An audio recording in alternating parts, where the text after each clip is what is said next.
So I guess we'll call this part two of the video I just made talking about 70 volt sound systems.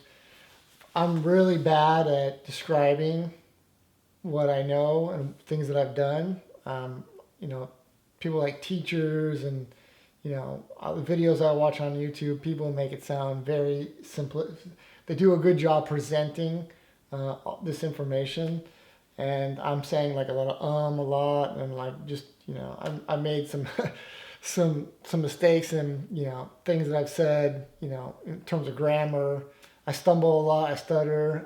I'm not a good speaker. I'm good at installing the stuff and doing what I need to do, but when it comes to explaining it, it's difficult. So I did miss some things in the previous video. I mean, first off, I said, like the cheap sound system, like an 8 ohm sound system would be cheap or bad. In reality, that's not true. It's just different, I guess. Okay.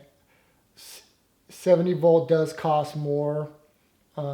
If you compare equal sort of products like an 8 ohm home sound system to a 70 volt commercial, I think the 70 volt will cost more, especially if you're doing a lot of ceiling speakers. But there's very expensive 2-channel sound listening systems for homes and for all kinds of like residential applications, even commercial, I guess. But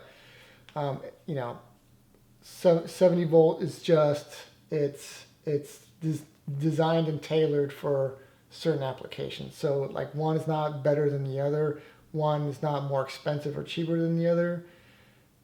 Typically, in this situation, when I was doing for this job, the 70 volt sound system is more expensive. Namely, the speakers are more expensive. Let me just bring you, for example, right here. This is the sound system. Sorry. This is the speaker that I'm going to install. The ceiling speakers. This is a Yamaha VC4B, and it's a 4-inch driver, but it has the selector tap right here. In fact, this has 16 ohms, so you could run an 8 ohm setup on this, and that's why Yamaha made these 16 ohms versus 8 ohms. So you can wire more speakers before you run into the problem of having impedance issues between the speaker and the amplifier. That's why it's 16 and not 8. So it's irrelevant because I'm not going to use that. I'm going to set my selector tap. It's on 70 volt here, and I'm going to set it to like 6 or 3 or whatever wattage I want.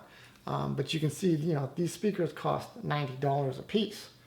They're not cheap, right? I mean, an 8 ohm equivalent cheaper speaker that doesn't have a transformer tap like this would probably be half that cost, if maybe even less than that.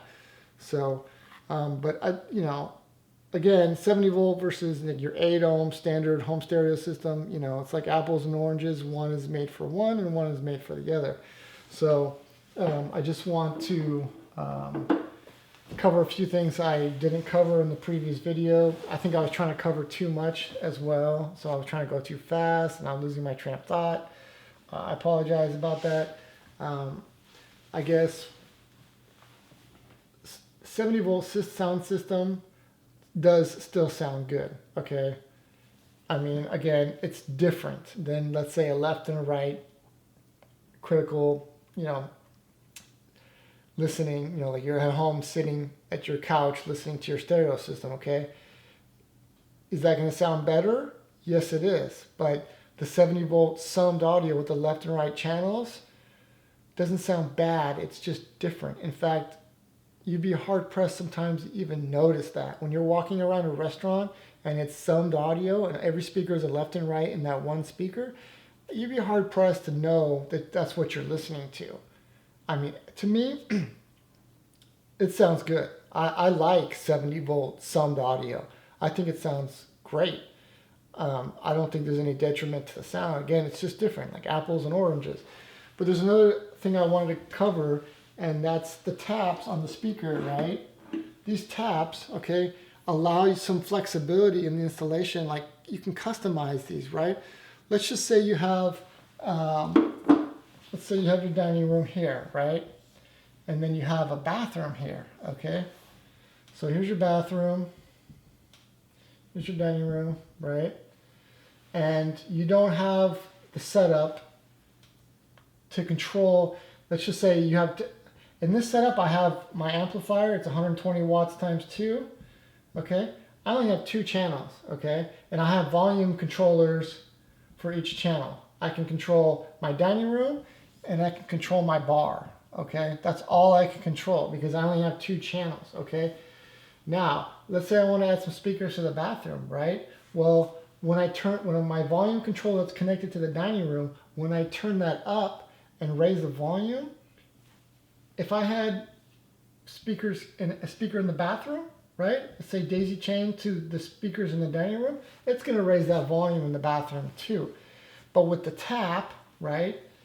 Let's say I set these to 6 watts, okay? Each in the dining room. Let's say I set this to 3 watts. Now, this is going to be quieter than the rest of the dining room speakers, okay? So when I turn this up, like this will be half as loud as this, right? Only at 3 watts, okay? Which is what you want in a bathroom. You don't want it blaring loud in the bathroom, right? Like you're in the bathroom, you don't want it as loud as the dining room. So having those taps allows you to lower and raise the volume on the same zone. They call this a zone, right? That's a zone. So this is like a 2-zone or 2-channel or 2-zone amplifier. So on that same zone, I can have a lower volume just by turning that tap on that. So that's an additional benefit of having the taps on the speakers. So I just wanted to cover that in the last video. So, you know, you have the benefit of the taps, allowing you to customize your sound system. I still think 70-volt sound systems sound great. I think they're pretty much essential. They are essential for commercial applications. Oh, and also 70-volt, right? So a lot of a misconception is, oh, that's high voltage. You're installing a high voltage sound system you know, we don't want that, right? Not true, because right, typically your electrical outlet in a restaurant or home or whatever, let's say it's 110 volts or 115 whatever volts, right? Okay, that's higher than that. Okay, that's kind of close to that, but the difference is, right, this might be 15 amps. Okay, there's a lot of current going through there. The voltage, okay, there's a lot of current, 15 amps, okay? That's your outlet, your plug, right? 70 volt, while the 70 volt seems like it's close to 110, right? Okay, the amperage is not there. It's like maybe 0.5 amps. Okay, it's very little current. It's high voltage, but it's very little current. And this is why this is still technically low voltage.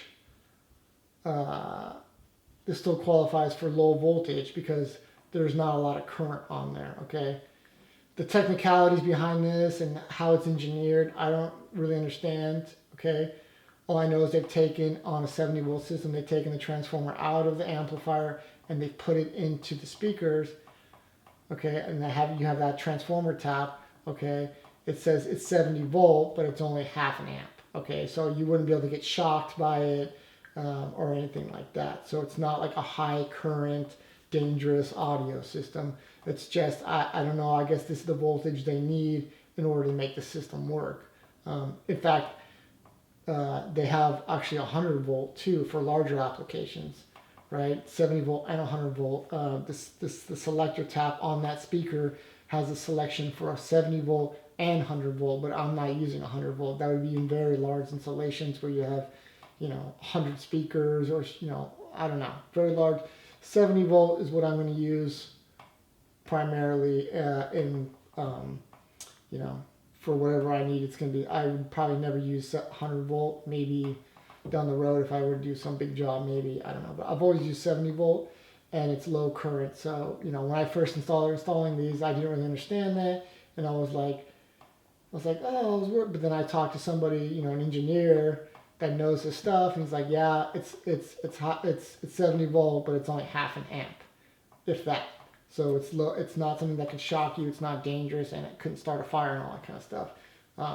So that really explains that. That's pretty much the stuff that I wanted to cover, and thanks for listening to my video and listening to me kind of stutter and bumble through it. But, you know, I figure I'm not, you know, it's either this or I don't do it at all. So, you know, there's not a lot of information out there about 70-volt systems. So I just wanted to talk about it. And even though I'm not good at doing it, hopefully this helped. And if you have any questions, feel free to leave a comment on my YouTube channel, and I can answer it for you. But yeah, thanks for watching.